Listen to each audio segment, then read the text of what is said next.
Games Plus Arcade tersedia hanya di RCTI Plus Super App. Mainkan sekarang. Terima kasih untuk Anda yang masih bergabung bersama dengan kami, dan di segmen ini kita akan review bagaimana jalannya perdagangan di sepanjang hari ini. Dan kami ingatkan kembali, Anda masih bisa berpartisipasi di WhatsApp interaktif kami di 0812 di 8788 di 3723 seperti yang tertera di layar televisi Anda nantinya.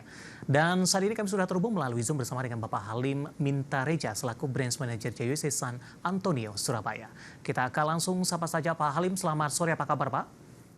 Selamat sore Pak David. Ya, baik. Terima kasih Pak Halim sudah meluangkan waktu di IDX Channel. Hari ini indeks harga saham gabungan secara keseluruhan Pak Halim kembali melanjutkan penguatan Pak. Bahkan secara intraday tadi sempat menembus di level 7.530. Namun di 30 menit jelang penutupan perdagangan di sesi kedua, penguatan lebih ke arah terbatas ini. Bahkan posisi saat ini hampir mendekati ke posisi level pembukaan pada pagi tadi. Analisis Anda? Iya, ini karena IHSG selama seminggu terakhir ini sudah naik lumayan banyak ya, hampir cuma koreksi 1 hari saja. Dan kemudian nanti malam juga ada data inflasi dari Amerika, jadi trader jangka pendek cenderung merealisasikan gain yang sudah didapat dari seminggu terakhir ini untuk mengantisipasi seandainya ada data-data jelek yang keluar nanti malam. Baik. Jadi profit taking ini wajar-wajar saja lah. Oke. Profit taking begitu ya Pak ya, setelah naik tinggi kemudian penguatannya lebih ke arah tertahan. Tapi bagaimana Anda melihatnya Pak Halim ketika dari data inflasi, karena beberapa masih memproyeksikan inflasi masih akan terus naik meskipun tidak terlalu signifikan. Ini berkaca dari posisi data inflasi di bulan sebelumnya.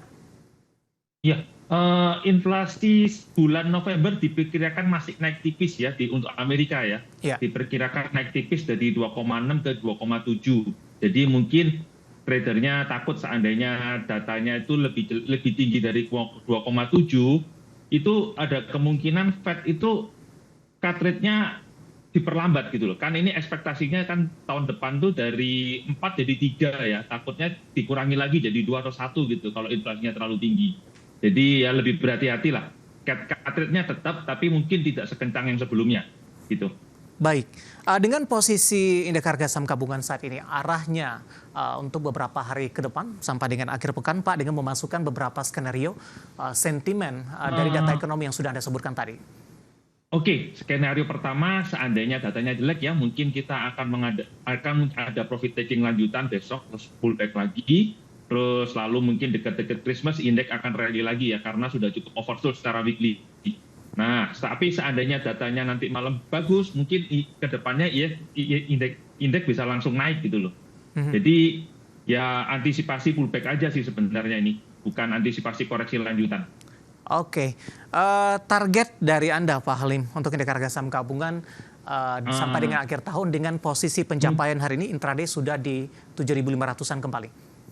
Seandainya asing mulai inflow ya menjelang akhir tahun, mungkin kita bisa lihat sekitar 7.900-an ya, 7.600 sampai 7.900 untuk sampai akhir tahun ini. Nah, tapi seandainya datanya jelek, mungkin ya kisaran 7.500, 7.700 lah. Arahnya masih ke atas, tapi tergantung data-data yang akan keluar itu.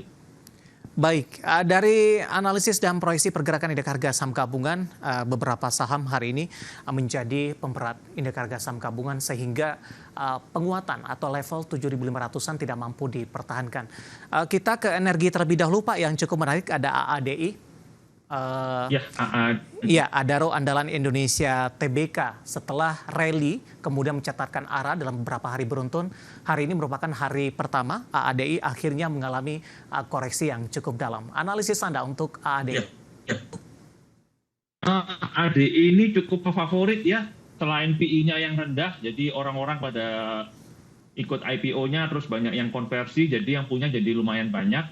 Nah, mungkin ini ada profit taking ya, karena kan naiknya sudah cukup banyak, rata-rata gain-nya itu 20-30% ya, sementara AADI ada profit taking lah dari trader jangka pendek. Support sementara saya lihat sih di kisaran 8.500 sampai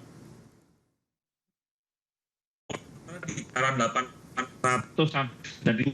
Halo Pak Halim. Halo Pak. Iya. Suaranya terputus-putus Pak. Bisa diulang kembali untuk ADI?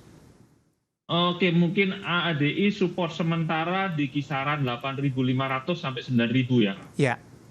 Support sementara itu cukup kuat ya, dan valuasinya juga cukup murah di area itu. Ya ini profit taking aja sih jangka pendek trader-trader. Oke, arahnya akan kemana Pak, dan rekomendasinya AADI dengan koreksi dalam hari ini? Koreksi dulu ya, kalau sementara koreksi dulu, ini masih arah koreksi dari yang ikut IPO, arahnya ya ke support kuat 8.500 9.000. Oke. Bagi yang sudah ambil posisi dan merealisasikan profitnya, buyback di level berapa kembali? Kemudian yang baru ingin berpartisipasi, apakah momentum ini bisa dimanfaatkan?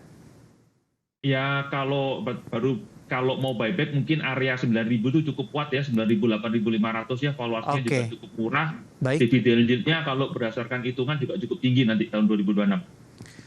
Beberapa analis dan sekuritas ini sudah banyak memproyeksikan Pak, saham ADI akan tetap melaju kencang ke depannya. Bahkan ada yang secara bisa dikatakan signifikan, ada yang menargetkan harganya akan sampai di 30 ribuan kembali nanti. Iya, 30 ribu ya. Ya, bagaimana dari pandangan Anda seperti apa? Apakah mungkin bisa ini akan dicapai dalam jangka panjang mungkin? Ya tergantungnya step by step ya, kita kan banyak faktor berpengaruh ya, dari makronya, dari kurs rupiahnya, lalu dari harga coal-nya. Ya kalau semuanya naik semua ya bisa lah ke harga segitu, tapi ya tentunya ada prosesnya gitu. Iya. Ada 10.000, nanti 11.000 gitu, perlahan-lahan lah, nggak bisa langsung gitu. Ada proses yang harus dilalui. Ya, oke. Hari ini ADI berada di 9650, melemah di 6,08%. Dan tadi sudah dijelaskan rekomendasinya support dan resisten bagi yang melakukan profit taking ataupun yang ingin buyback kembali. Dari ADI kita beralih Pak ke induknya untuk Adaro. 2610 melemah di 4,40%. Kemarin naik cukup signifikan dan hari ini berbalik arah.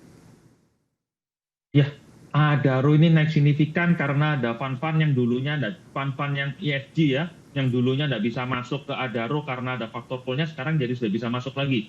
Jadi Adaro ini dapat darah segar lah istilahnya, darah segar untuk harganya naik. Nah, tapi untuk penguatan lanjutnya tentunya kita harus lihat lagi fundamentalnya Adaro bagaimana. Dan itu nanti ditunggu waktu laporan keuangannya keluar ya. Laporannya keluar, dihitung lagi gimana, targetnya gimana. Ya sementara mungkin ada profit taking dulu karena naiknya sudah cukup signifikan ya. Support dan resisten dan rekomendasi Pak? Support dan resisten. Rekomendasinya kalau modal tinggi saya long strength dulu ya, karena belum valuasinya sendiri belum jelas. Maksudnya harganya, earningnya dia jadi berapa, itu semua masih belum jelas ya, karena sementara ini perusahaannya masih dalam posisi net cash-nya cukup besar gitu loh dari hasil penjualannya ADI. Yeah. Jadi untuk support resisten, support terdekat itu di sekitar 2.530 lah, moving average 5-nya. Tapi untuk masuk ada baiknya kita tunggu dia konsolidasi dulu, lalu laporan keuangannya keluar gitu. Jadi wait and see dulu lah untuk Adaro ini. Oke, 2610 penutupan hari ini melemah di 4,40%. Baik, dari energi kita bergeser ke perbankan big cap Pak. Hari ini perbankan big cap rata-rata memang mengalami penguatan, tapi dorongannya tidak terlalu signifikan. Rata-rata masih menguat di sekitaran 0, sekian persen. Bagaimana Anda melihat tampaknya perbankan big cap cukup dijagokan? Ini berdasarkan siklus dari momentum window dressing dari tahun-tahun sebelumnya. Di antara keempat perbankan ini, mana yang paling Anda jagokan, Pak Halim? Kalau big cap ya simpelnya BCA ya, karena asing udah yang turutnya stabil, asingnya juga nggak keluar terlalu banyak di bank BCA ya. Perbankan tahun ini agak sedikit jelek karena inflasinya tekanannya cukup tinggi. Jadi mungkin ekspektasi rally-nya untuk Desember ini tidak sebesar tahun-tahun yang sebelumnya ya. Tapi masih tetap positif karena penggerak ISG-nya rata-rata di perbankan.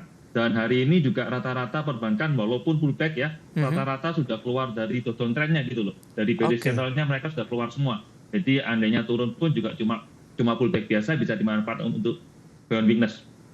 Oke, yang cukup menarik dari BBCA ketika sesi pertama dibuka pagi tadi, Pak Halim langsung mengalami koreksi yang cukup dalam, menyentuh ke level Rp10.225 per saham. Kemudian berbalik arah dan kembali mengalami penguatan. Apa yang kita bisa cermati Pak Halim dengan pembalikan arah? Apakah memang profit taking singkat dan para investor kembali kepada BBCA?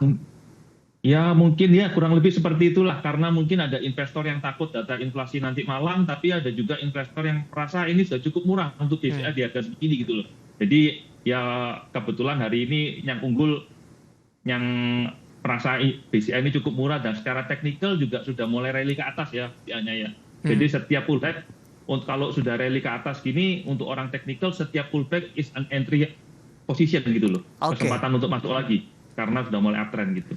Dengan capaian sejauh ini untuk BBCA sudah kembali di 10.400-an membandingkan dengan level intraday tertinggi beberapa waktu lalu. Pak Halim, target sampai dengan akhir tahun untuk BBCA? Masih tetap ya, kalau yang di meeting sekitar 10.600 sampai 10.800 lah. BCA sekitar segituan lah.